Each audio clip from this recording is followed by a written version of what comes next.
ونسلم على رسوله الكريم. أما بعد فأعوذ بالله من الشيطان الرجيم. بسم الله الرحمن الرحيم.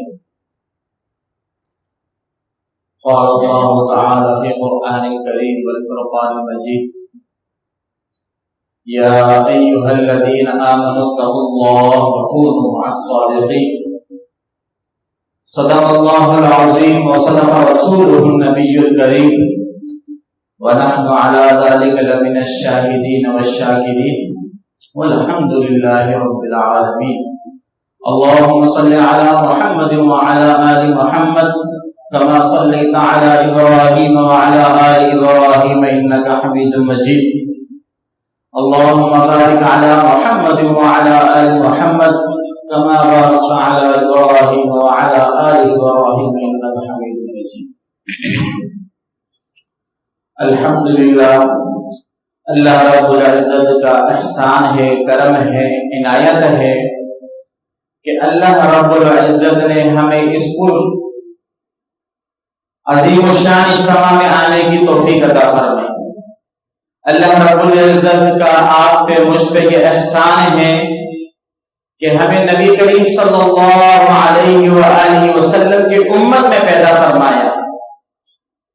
اس پہ ہم جتنا شکر ادا کریں اتنا ہی کم ہے. ویسے تو بیان کے مقصد سے نہ آیا تھا نہ آتا ہے کرنا، بڑوں کا حکم ہے تو ادباً چند گزارشات آپ کے سامنے عرض کروں گا. اللہ رب العزت نے ایمان والوں کو مخاطب کیا اور کہا تقوی اختیار کرو اور سچوں کے ساتھ ہو جاؤ. تقوی اختیار کریں اور سچوں کے ساتھ ہو جائیں. اس کی مثال ایسے ہے کہ جب انسان صادقین جو ہے یہ اللہ والوں کی صفت ہے. جب انسان اپنے لیے ایک پنکھا چلاتا ہے تو اس کا نفع جو آس پاس بیٹھے ہوتے ہیں ان کو بھی ہوتی ہے. جب انسان اللہ والوں کی صحبت میں آتا ہے تو جو رحمت اللہ پاک ان کے دلوں پہ آ رہی ہوتی ہے تو وہ دوسروں کی بھی نصیب ہوتی ہے. احمد علی لاہوری صاحب رحمۃ اللہ علیہ فرماتے تھے ہر چیز والے سے چیز ملتی ہے. انسان جس کی صحبت میں بیٹھتا ہے کچھ ٹائم بعد وہ بھی وہی کہلانے لگتا ہے. جس طرح ہم ایک سبزی والے کو سبزی والا کہتے ہیں، جو اس کے ساتھ بیٹھتا ہے تو کچھ ٹائم بعد ہم بھی یہ سمجھتے ہیں کہ یہ بھی سبزی والا ہے. مٹھائی والے کے ساتھ جو بیٹھتا ہے اس کو ہم کہتے ہیں کہ مٹھائی والا ہے. جب بندہ اللہ والوں کی صحبت میں بیٹھتا ہے تو ایک وقت آتا ہے کہ لوگ اس کو بھی اللہ والا کہتے ہیں. اور صحبت جو ہے یہ بہت ضروری ہے. اچھی صحبت میں بیٹھیں گے تو اچھا کہلائیں گے، بری صحبت میں بیٹھیں گے تو برا کہلائیں گے. اور اللہ والوں کی صحبت تو اللہ پاک کا ہم پہ خصوصی کرم و احسان ہے کہ ایک تو اپنے گھر میں آنے کی اجازت عطا فرمائی، دوسرا اپنے دوستوں کی صحبت نصیب فرمائی. یہ اس پہ ہم جتنا شکر ادا کریں اتنا ہی کم ہے. جتنا زیادہ شکر ادا کریں اتنا ہی کرم ہے. اور اللہ پاک کا ہم پہ خصوصی کرم ہے، احسان ہے ہم پہ کہ اللہ پاک یقیناً یہی چاہتے ہیں کہ ہم آخرت کی جو رسوائی ہے اس سے بچ جائیں. اسی لیے اللہ پاک ہمارے دلوں میں ڈالتے ہیں اور ہمیں توفیق عطا فرماتے ہیں اللہ والوں کی صحبت میں آنے کی. کوئی بھی جس نے بھی اللہ کو راضی کیا، چاہے وہ انبیاء علیہ السلام سے لے کر اولیاء اعظام تک، تو اس کا نام ہم بڑے فخر سے لیتے ہیں. حالانکہ حکومت میں تو بادشاہ کرتے ہیں لیکن اس کی نہ تو ہمیں قبر پتہ ہوتی ہے کہ کہاں وہ دفن ہے، لیکن جو اللہ والا ہوتا ہے اس کی قبر ہر کسی کو پتہ ہوتی ہے. اس کا نام اللہ پاک اپنا نام لینے کی وجہ سے اتنا بلند کر دیتے ہیں کہ اس کو قیامت تک لوگ یاد رکھیں گے. کیوں؟ کیونکہ اس نے اللہ کو راضی کیا تھا. ہم جس جگہ ابھی بیٹھے ہیں یہاں پر پر 70-80 سال پہلے ہمارے بڑے حضرت جی رحمۃ اللہ علیہ نے محنت شروع کی، اللہ والوں کی صحبت اختیار کی اور ان کے پاس آتے جاتے رہے اور یہ ہماری مرکزی خانقاہ پہ محنت شروع کی، تو آج مختلف زبانوں کے مختلف جگہوں سے ہم کس لیے آئے ہیں؟ یہ وہی اللہ کے نام کی برکت ہے کہ اللہ پاک نے ہمارے دلوں میں ڈالا کہ میرا ایک دوست ٹنڈو آدم شریف میں ہے، آپ لوگ جائیں اور اپنی اصلاح نفس، اپنی اصلاح کروائیں، اور اصلاح بھی بہت ہی زیادہ ضروری ہے۔ اس کی مثال مفتی تقی عثمانی دعوت برکاتہ عالیہ نے دی ہے کہ جب ایک بندہ ڈاکٹر بنتا ہے تو اس کے لیے ہاؤس جاب ضروری ہے 6 مہینے کی، کہ کسی بڑے ڈاکٹر کے زیر نگرانی رہے تاکہ اس کو وہ تجربہ منتقل ہو جو اس بڑے ڈاکٹر کے پاس ہے۔ تو جو ظاہر کا علم ہے اس کے لیے اتنی ضروری ہے، تو باطن کے علم کے لیے کتنی زیادہ ضروری ہو؟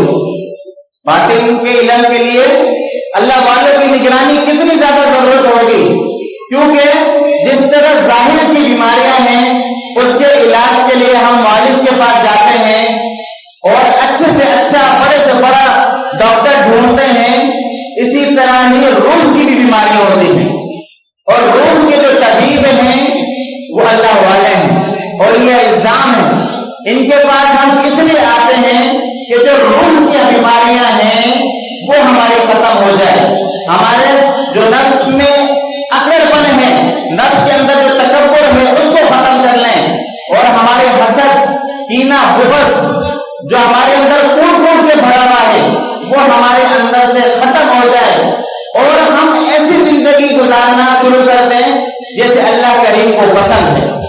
ہم اسی لیے بھی آتے ہیں، اور اللہ والے جو ہوتے ہیں یہ دلوں پہ محنت کرتے ہیں، یہ سالک کے دلوں پہ، اور ہمارے سلسلے کو جو پہلا سبق ہے وہ قلب، جس کو دل کہتے ہیں، ہم اللہ والے دلوں پہ محنت کراتے ہیں، دلوں پہ سب سے پہلے سبق جو دل ہے اس پہ کہتے ہیں کہ اللہ اللہ کرنا شروع کرو۔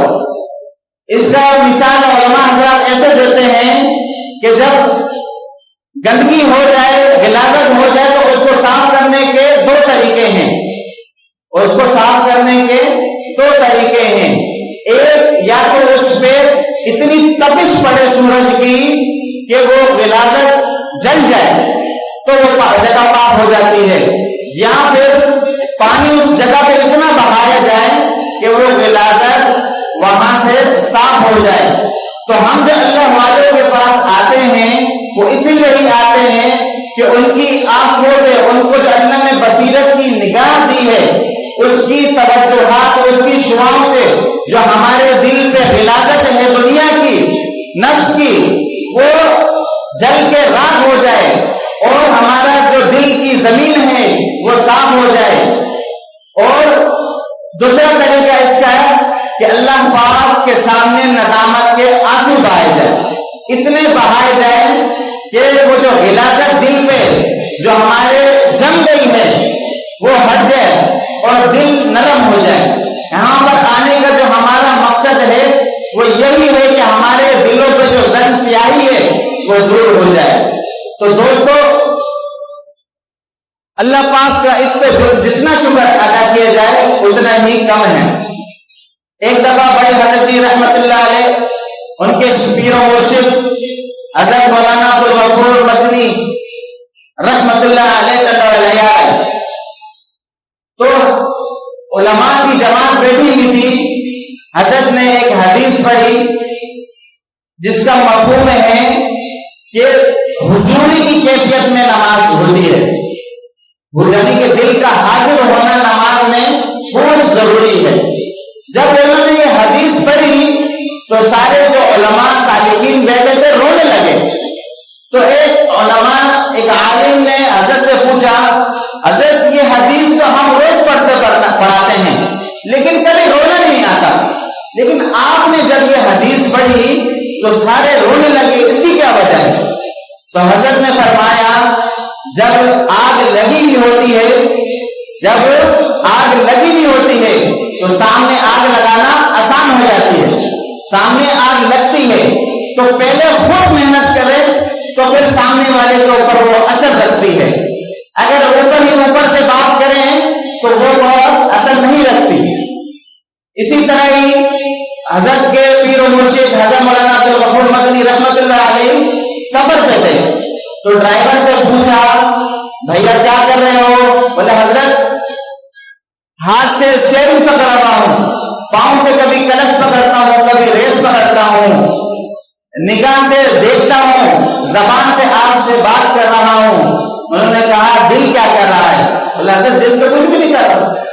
بولے دل کو بھی لگاؤ, دل کو اللہ کے ذکر میں لگاؤ, دل کو اللہ کے ذکر میں لگاؤ تاکہ جو دل کی جو سیاہی ہے وہ دور ہو جائے. تو میرے بھائیوں اور دوستوں, ہمارے یہاں آنے کا مقصد اللہ والوں کی صحبت ہے. بیان مقصد نہیں ہے, مفید ہے, ترغیباً بیان کیا جاتا ہے, لیکن جو زیادہ نفع انسان کو ہوتا ہے وہ صحبت شیخ میں ہوتا ہے. بڑے حضرت جی رحمت اللہ علیہ فرماتے تھے کہ آتے جاتے رہا کرو, آتے جاتے رہا کرو, صحبت میں آتے رہو گے تو اس کی برکت سے اللہ پاک آپ کو توفیق دیں گے ذکر کرنے کی. جو شریعت ہے اس پہ آسانی ہو جائے گی, اس پہ آپ کو زور نہیں کرنا پڑے گا, اس کے نماز پڑھنا آسان ہو جائے گا, عبادات میں دل لگے گا. اور ایک ٹائم ایسا آتا ہے کہ انسان اللہ کی محبت پانے کے لیے یہ سوچتا ہے کہ ہر حد پار کر لوں کہ اللہ راضی ہو جائے. دنیا کی فکر اس کے دلوں سے یہ اللہ والے نکال دیتے ہیں, اور آخرت کی جو ہماری اصل گھر ہے, جو اصل امتحان جس کے لیے اللہ نے ہمیں دنیا میں بھیجا ہے, اس کی فکر پیدا ہو جاتی ہے. صحبت شیخ کی جو سب سے بڑا نفع ہے وہ فکر پیدا ہو جاتی ہے آخرت کی. ہمارے اکثر ساتھی بیٹھے ہیں جو بیت ہونے سے پہلے اور بیت ہونے کے بعد کا ساتھی ہوتے ہیں, آپس میں بات کرتے ہیں تو نفع پوچھتے ہیں, ہاں بھائی بتاؤ کوئی ایسی بات. تو ہمارے ایک ساتھی ابھی حضرت جی ہمارے علاقے میں آئے تھے تو ایک نیا ساتھی بیت ہوا تو کچھ دن بعد ملاقات ہوئی تو ہمارے ساتھی نے پوچھا بھائی بیت کا فائدہ کیا ہوا آپ کا, کچھ محسوس کیا آپ نے؟ تو اس نے فرمایا کہ بھائی سب سے بڑا فائدہ یہ ہو گیا اللہ والوں سے تعلق کا کہ اللہ پاک نے مجھے تہجد کی اٹھنے کی توفیق عطا فرما دی اور نماز کی پابندی ہو گئی. تو اس سے بڑا اور کیا نفع ہے کہ انسان کو تعلق سے اللہ پاک کا فضل ہو جاتا ہے, کیونکہ جو تعلق قائم کرنا ہے وہ حکم کس کا ہے؟ اللہ پاک کا. جب ہم اللہ پاک کے حکم مانتے ہیں, ایک حکم مانیں گے تو دوسرے حکم پہ اللہ پاک خود توفیق دیں گے, اور اس کے لیے دین پہ چلنا مشکل نہیں آسان ہو جاتا ہے. تو میرے بھائیوں اور دوستوں, یہ جو تعلق ہے نا اس کو مضبوط کریں. اکثر ساتھیوں سے ہم پوچھتے ہیں کہ بیت تو ہو جاتے ہیں لیکن جو بیت کا مقصد ہے وہ ان کو نہیں پتا ہوتا. بیت کا جو فائدہ ہے وہ پوچھتے ہیں کہ بھائی بیت کا فائدہ, تو وہ جب آتے جاتے رہیں گے تو وہ بھی ان کو نصیب ہوگا. ہمارا یہ جو اجتماعات ہیں یہ اسی لیے ہی ہے کہ تازگی رہے, آتے جاتے رہے, تعلق میں رہے.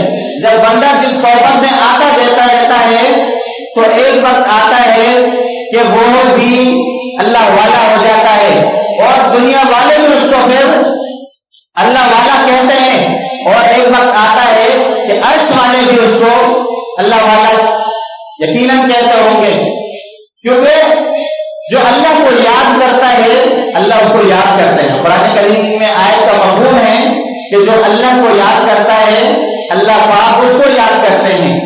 ایک بزرگ سے پوچھا کسی نے, حضرت اس ٹائم اللہ میاں کیا کر رہے ہوں گے, اللہ کریم اس ٹائم کیا کر رہے ہوں گے؟ بولے مجھے یاد کر رہے ہوں گے. بولے حضرت وہ کیسے؟ بولے میں اللہ کو یاد کر رہا ہوں, اللہ پاک مجھے یاد کر رہے ہوں گے. قرآن میں اللہ نے کہا ہے تو اس ٹائم اللہ پاک مجھے یاد کر رہے ہیں. تو میرے بھائیوں اور دوستوں, زندگی گزارنے کا انسان کو ڈھنگ ہو جاتا ہے, اور جو ظاہری ختم ہونے والی چیزیں ہیں اس سے جو دل میں جو بیٹھی ہوئی ہوتی ہے دنیا کے مال اور دولت، اس کی جو حقیقت ہے وہ ختم ہو جاتی ہے۔ جب انسان اللہ کریم کو یاد کرتا ہے تو ظاہر تو انسان کو دکھتا ہے کہ یہ دنیا میں ہوتا ہے، لیکن اس کا دل اللہ کو یاد کر رہا ہوتا ہے، اور وہ وقتاً وقتاً اس بات کی نفی کر رہا ہوتا ہے کہ اللہ سے ہوتا ہے، اللہ کے غیر سے کچھ نہیں ہوتا۔ یہ ساری جو محنت ہے وہ صرف اللہ کو یاد کرنے کی ہے، اللہ پاک کی محبت، اللہ پاک کی معرفت حاصل کرنے کی ہے۔ اور جس کو اللہ پاک کی محبت، اللہ پاک کا قرب نصیب ہو جائے تو میں تو یہ سمجھتا ہوں کہ کائنات میں سب سے اعلیٰ نعمت، سب سے اعلیٰ خزانہ اس کو مل جائے۔ اور جس کو دنیا میں یہ مل گیا تو انشاءاللہ قبر بھی اس کے لیے آسان ہوگی، اور حشر میں بھی جب انسان نفسی کر رہا ہوگا، ذاکر کا اللہ پاک وہاں پر اکرام کر رہے ہوں گے۔ نبی کریم صلی اللہ علیہ وسلم کا مبارک فرمان ہے کہ قیامت والے دن خسارے میں ہوگا وہ شخص جو اللہ کریم کا ذکر دنیا میں نہیں کرتا ہو۔ اور قرآن کریم میں آتا ہے کہ جو اللہ کریم کا ذکر نہیں کرتا تو اس پہ اللہ پاک معیشت تنگ کر دیتے ہیں، اس کے اوپر معیشت تنگ کر دیتے ہیں۔ تو آج جس دور سے ہم گزر رہے ہیں اور لوگوں کے پاس مال بہت ہے، دنیاوی وسائل بہت ہے، لیکن کبھی آپ اس کے قریب جائیں تو وہ یہی کہے گا کہ جو سکون ہے دلوں کا وہ حاصل نہیں ہے، طبیعت میں بے چینی ہے، طبیعت میں بے چینی ہے۔ تو جو ذکر، جو سکون ہے، جو اطمینان ہے، وہ تو اللہ کے ذکر میں اللہ پاک خود فرماتے ہیں۔ اور ہم نے مال میں ڈھونڈا ہوا ہے سکون، ہم نے مال میں ڈھونڈا ہوا ہے سکون، تو کیسے ملے گا میرے بھائیوں اور دوستوں؟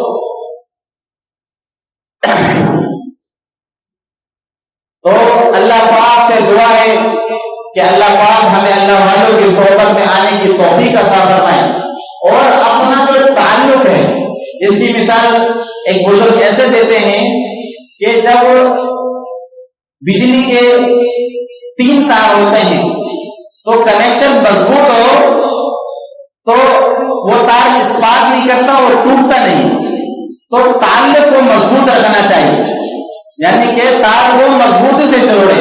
اور اس کی مثال ہمارے حضرت دعوت برکات عالیہ ایسے دیتے ہیں کہ ٹرین کا ڈبہ ہو نا، تو اس کا ڈبہ بھلی کمزور ہو لیکن جو جوڑنے والا ہک ہو وہ مضبوط ہو، تو وہ ڈبہ بھی وہی پہنچتا ہے جہاں انجن جاتا ہے۔ تو تعلق کا مضبوط ہونا بہت ضروری ہے، تعلق کا مضبوط ہونا بہت ضروری ہے، اور تعلق کے لیے ضروری ہے آنا جانا۔ اللہ والوں کی صحبت میں بندہ آتا جاتا رہے تو اس کو بہت زیادہ نفع ہوتا ہے۔ تو میرے بھائیوں اور دوستوں، اپنا بھی تعلق رکھے، اور مومن وہ ہے جو اپنے لیے جو پسند کرے دوسروں کو بھی دعوت دے، یعنی خود بھی آئے اور دوسروں کو بھی دعوت دے، صرف اکیلے مزہ نہیں لے، خود بھی لے، دوسرے کو بھی لے کے آئے، تاکہ جو نعمت اللہ پاک آپ کو دیں گے تو ہمارے جو بھائی مسلمان ہیں اس کو بھی وہ نعمت ملے۔ تو دعوت کے ہمارے اندر بہت کمی ہے، تو اللہ پاک ہمیں دعوت دینے کی بھی ہمت عطا فرمائے، توفیق عطا فرمائے۔ تو میرے بھائیوں اور دوستوں، خود بھی آیا کریں اور ساتھیوں کو بھی لایا کریں، اور آخرت کا سودا کر لیں اللہ پاک سے، اللہ پاک سے آخرت کا سودا کر لیں کہ اللہ پاک میں جو دعوت دے رہا ہوں یہ آپ کو راضی کرنے کے لیے دے رہا ہوں، کیونکہ جو خیر کا کام ہے یہ اللہ کریم کو بہت پسند ہے، اللہ پاک کو خیر خواہی بہت پسند ہے۔ جس طرح سلیمان علیہ السلام کے دور میں ایک چونٹی نے صرف یہ کہا تھا اپنے قافلے کو کہ اندر ہو جاؤ، تو اس کی خیر خواہی اللہ کو اتنی پسند آئی کہ قرآن کریم میں اللہ کریم نے اس کا ذکر کر دیا۔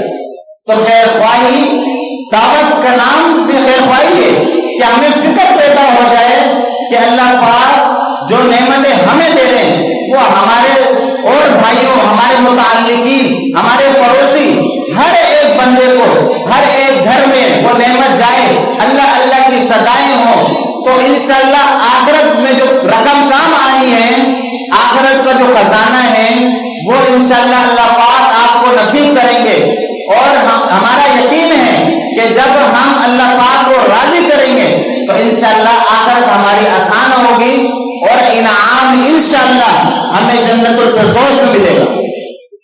تو میرے بھائیوں اور دوستوں،